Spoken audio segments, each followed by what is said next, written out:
Hello, everyone. Welcome to round number one of the FTX Crypto Cup in Miami, Florida. We have here 8 players, and it's an interesting format with all players playing a round robin, but match play. So we have 4 matches in the first round, and one of the intriguing matches here is between the two young players, Pragnanandhaa against Alriza Firouzja. Pragnanandhaa, fresh from winning 2 bronze medals in the Olympiad in Chennai, one for his individual board 3 and also for his team, Team India 2. And Firouzja actually skipped the Olympiad to rest. So let's check out the match between these two young players.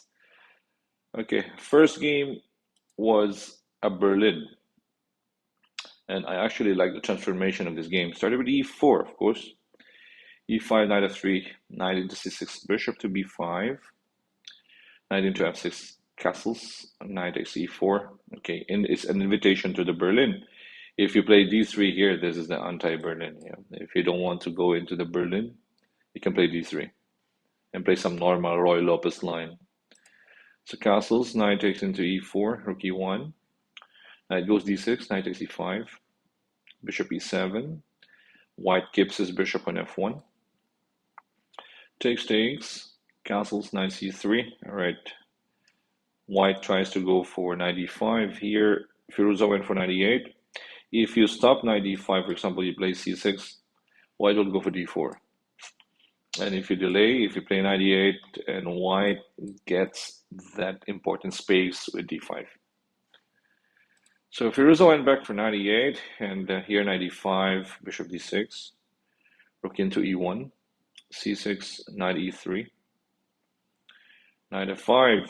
Okay, white wants to control the pace of the game. He doesn't want that d5 to be played quickly from black. D3, exchange of the dark square. Okay, after the exchange of the d5, after the exchange of the dark square bishop, there's knight e7. Takes in c8, c4. Okay, a pretty good break by Pragnanandhaa here. Knight f6 was played by Firouzja. Okay, let's take a look at this position. If, let's say, black takes this one, d takes e4, it only opens up files for white, yes? And black had to regroup. And also queen a4 is a possibility if you play knight c7 when you have queen a4, or even queen d4, yeah? Centralized queen, rook d1 coming up. Good bishop later on with g3, bishop g2. Knight into f6, queen to b3, hitting b7. Queen into f4. Okay, tricky move, because if you capture on b7, of course, knight g4 is going to be checkmate, by the way. So Prag had to be careful. He has to play g3, moving the queen away, queen c7, queen a3. Pressure on a7, so c5, just takes. Oh my god. The bishop will control this line now on g2, Oh, no, so from h1 to a8. Okay, starts with rook c1 first, pin on c5, threatening d4. Queen b6 moving out of the pin, rook e5. Rook, and queen eyeing on c5. Knight into b4, d4. Nice move. Firouzja had to play knight c6. Now let's take a look at takes on d4. There is rook b5. Thanks to the bishop on f1. You lose the knight on b4. All right. So knight c6 with rook takes c5. It's a healthy pawn for white and a central pass pawn at that. Okay, there's a pin on c8. Rook cd8, d5. Knight e5, queen c3. Pragnanandhaa's execution here is just very precise. F8, h3. Taking away the g4 square for the knight. Bishop into g2. protecting the pass pawn on d5. Rook c7, the control of the 7th. Rook protects b7, queen a3, removing the defender of the pass pawn. Queen into b6, d6, pass pawn must be pushed. Queen d4, queen c5. Now, if the rook goes to d8 to stop the pawn, rook e7 attacks the knight and also this pawn. If you go f6, the other rook goes to c7. Double the rooks on the 7th. It's deadly. So Firouzja played queen d4, queen c5, forcing the exchange. But Firouzja doesn't want. He captured the pawn in b2, f4. Again, removing the defender of d7 and also f7. Firouzja played knight g6. Now, if you go for a double attack, queen and rook, white has queen h5, it's going to be checkmate. Yeah, queen takes f7, you go back to h8, queen h5 again. We use the bishop on d5, right? And if king f8, queen f7 is mate. So Firouzja played knight g6, take the pawn, of course. Bishop d5, pressure on f7, and also queen takes coming up. Rook f8. Okay, a bit tricky. If you capture in g6, black actually has queen d4, so you have to be careful. There's a check on the king and the bishop. That's a double attack. Pragnanandhaa is very alert. The sense of danger. So king h1, moving out of the dangerous dark square. Queen into f6 to protect g6. Pass pawn must be pushed here. It's reminiscent of Petrosian against Korchnoi. Yeah. And also Anand versus Hu Yifan, the central pass pawn. Yeah. The central pass pawn. And it's a beautiful transformation from a Berlin. You don't normally see a pass pawn, a pass D pawn in a Berlin.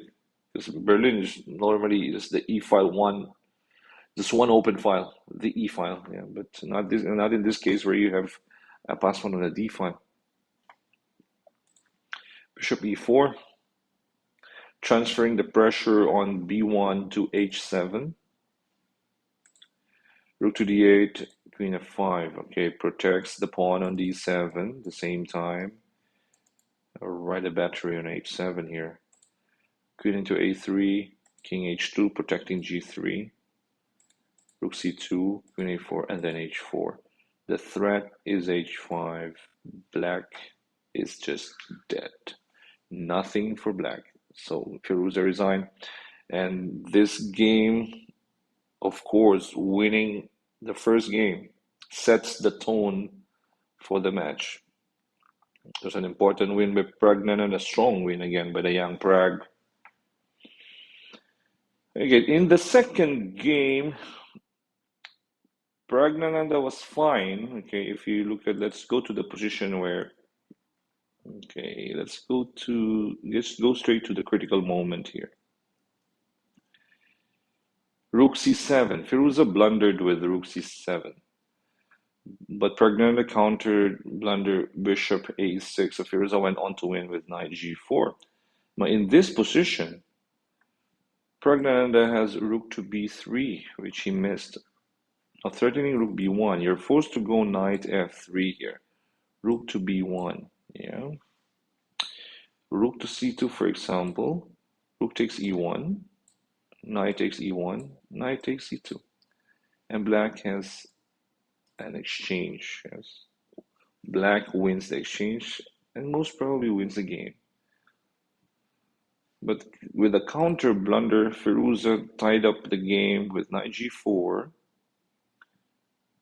Rook takes with just too many pawns. Right. Knight f7 and knight e5. Here Pragnanandhaa resigned, yes. Because now if bishop d5, there's knight f8 and knight hg6. It's just 3 extra pawns for white. So that was that game number 2. And in game number 3, it was Firouzja's turn. Okay, back in this position, let's take a look at the critical moment of the game here. Black was actually doing well. Okay, now he is winning in this position with rook e3. Yes. But then he blundered with queen takes e2. With rook takes e2, it was Firouzja's game to win, with rook takes. Now let's say rook to f7 here, just back to e2. Nothing.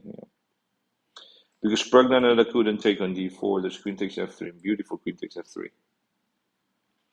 Rook takes f3, there's bishop takes d4. But with queen takes c2 allows Pragnanandhaa to play queen takes c2. And another strong endgame, the young Prague, rook d7. Look at how he executed this endgame. Knight, okay, takes, rook f6, rook c6, king, okay, rook endgame, takes. And here also Firouzja could have saved the game with a draw, but he blundered with rook a1. Just king c7. It doesn't matter if white takes an h4, you have king c6. If the rook protects this pawn, you just go rook g1. It's a draw. Let's say the king goes to a7, you have rook g7 check. Yeah, king a6, just go back. The rook cannot move away from protecting that pawn on c5 because king will just take that pawn. Let's say, for example, let's say check, king takes c5. If king goes to b7, for example, rook g7 check. Yeah. King goes to b8, all right, king b5. You push that pawn, no problem. Rook g8, check, check, and check. It's a perpetual. But with that blunder, rook a1, Pragnanandhaa now has king b7, rook b1, rook to b6, just in time, because if you take the rook, pawn takes, you push the pawn, c6, king c8 first, h2, b7, promote with h check. You cannot take on c6, there's a skewer on h1. And if, let's say, king e6, I move my queen to b3. If you go, let's say you go back, queen b4, there's always skewer when you take. King e6 is in c7, yes? If queen check, for example, just king to b7. If king check on a8, right, queen to b8. Queen check, queen b7. King goes to b8, right? White will win. So with the win and a draw in the last game with bare kings, Pragnanandhaa wins the match 2.5 to 1.5. He gets 3 points. Match point is 3.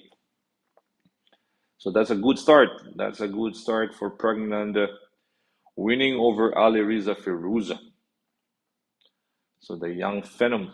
I was also expecting Gukesh to play, but it's Prague who was invited here. Yeah. It's an interesting tournament because all 8 players are in Miami, but they're not facing over the board. Yeah, they're playing in front of computers. Yeah, it's a hybrid format. Okay, maybe this is going to be the trend these days, yeah, with the pandemic. But most of the tournaments now are over the board, but they're keeping this format hybrid, yeah, especially with the sponsorship from Crypto Cup FTX. Right, so that was it. Strong win by Pragnanandhaa. He leads with 3 others. Carlsen won his match against Giri. We'll talk about that later in the video. Was this Aronian beating Le Liam and Duda beating Hans Niemann in that last match. All right, thank you guys for supporting our channel, Charles Smash Chess and Charles Smash Entertainment on Facebook and YouTube. This is Coach Oliver. Once again, stay safe, everyone. and bye bye.